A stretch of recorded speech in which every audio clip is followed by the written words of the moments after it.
এসআইআরের পর প্রথমবার বিধানসভা ভোট হলো বিহারে। দুই দফাতে ভোটদানের হার নজিরবিহীন। কিন্তু বেশি ভোট পড়ল কোন দলের পক্ষে, কোন জোটের পক্ষে? শেষ অবধি হাসি ফুটবে কার মুখে? ক্ষমতা ধরে রাখবে বিজেপি নীতিশ কুমারের জোট, নাকি কুর্সি কেড়ে নেবে রাহুল তেজস্বীর মহাজোট? প্রশান্ত কিশোরের দলের ভোট কাটাকাটিতে কার লাভ হবে তার আভাস পেতে মঙ্গলবার এক্সিট পোল করেছে বিভিন্ন সংস্থা। কি ইঙ্গিত মিলল তাতে? বিহারে বিধানসভায় মোট আসন 243টি, সরকার করতে পেতে হবে 122টি আসন। ম্যাট্রিক্স আইএএনএস এর এক্সিট পোল অনুযায়ী ক্ষমতা ধরে রেখে বিজেপি নেতৃত্বাধীন এনডিএ পেতে পারে 147 থেকে 167টি আসন। 70 থেকে 90টি আসনে জিততে পারে রাহুল গান্ধী তেজস্বী যাদবের মহাজোট। অন্যান্য দল 2 থেকে 6টি আসনে জিততে পারে। চাণক্য স্ট্র্যাটেজিসের এক্সিট পোলেও আভাস 130 থেকে 138টি আসনে জিতে ক্ষমতা ধরে রাখতে পারে নীতিশ কুমার বিজেপির জোট। লালু প্রসাদের দল ও কংগ্রেসের মহাজোট জিততে পারে 100 থেকে 108টি আসনে। অন্যান্য ঝুলিতে যেতে পারে 3 থেকে 5টি আসন। পোল স্ট্র্যাটের এক্সিট পোলও দাবি করছে এনডিএ 133 থেকে 148টি আসনে জিতে ফের বিহারের মসনদে বসতে চলেছেন নীতিশ কুমার। এই এক্সিট পোল অনুযায়ীও হারের মুখ দেখতে হতে পারে তেজস্বী যাদব ও কংগ্রেসের মহাজোটকে। তারা পেতে পারে 87 থেকে 102টি আসন। অন্যান্য ঝুলিতে যেতে পারে 3 থেকে 5টি আসন। পোল ডায়েরির এক্সিট পোলে আভাস বিজেপি নেতৃত্বাধীন এনডিএর ঝুলিতে যেতে পারে 184 থেকে 209টি আসন।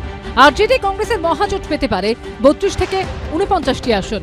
অন্যান্য দল 1 থেকে 5টি আসনে জিততে পারে। প্রজা পোলের এক্সিট পোল বলছে এনডিএর ঝুলিতে যেতে পারে 186টি আসন। আরজেডি কংগ্রেসের মহাজোট মাত্র 50টি আসনে জিততে পারে।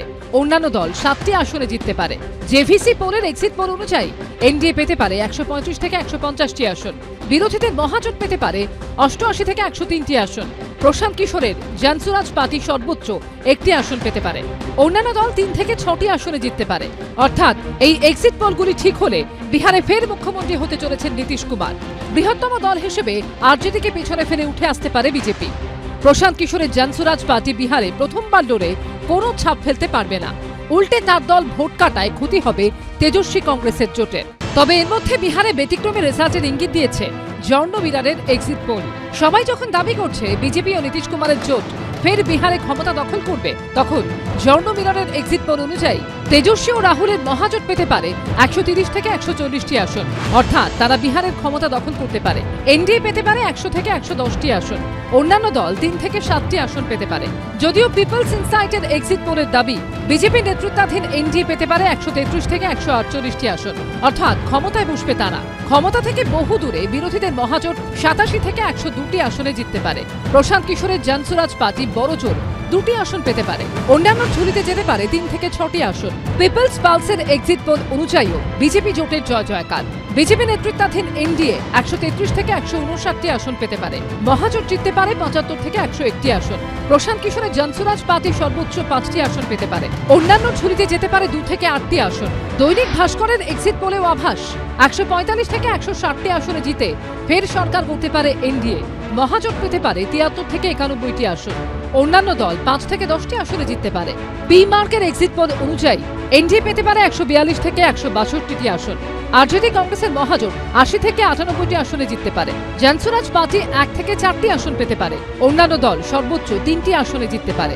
ডিফি রিসার্চের এক্সিট পোল অনুযায়ী বিজেপি নেতৃত্বাধীন এনডিএ 137 থেকে 152টি আসন পেতে পারে। রাহুল তেজস্বীর মহাজোট পেছনে থেকে পেতে পারে 83 থেকে 98টি আসন। প্রশান্ত কিশোরের জনসুরাজ পার্টি মাত্র 2 থেকে 4টি আসন পেতে পারে। অন্যান্য দল 1 থেকে 8টি আসনে জিততে পারে। টিআইএফ রিসার্চের এক্সিট পোলেও আভাস 145 থেকে 163টি আসন পেয়ে বড় জয় পেতে পারে বিজেপি নেতৃত্বাধীন এনডিএ। রাহুল তেজস্বীর মহাজোট পেতে পারে 76 থেকে 95টি আসন। অন্যান্য দল 3 থেকে 6টি আসনে জিততে পারে। এক্সিট পোল বহু ক্ষেত্রে ঠিক হয়, বহু ক্ষেত্রে ভুল। কখনো এক্সিট পোলের সঙ্গে রেজাল্ট মিলেছে, কখনো একেবারে উল্টো হয়েছে। তাই সেই সবটি কে জিতলো কে হারলো তা জানতে আরো 2 দিন অপেক্ষা করতে হবে। বিহার বিধানসভা ভোটের ফল বেরোবে 14 নভেম্বর অর্থাৎ শুক্রবার। এবিপি আনন্দ।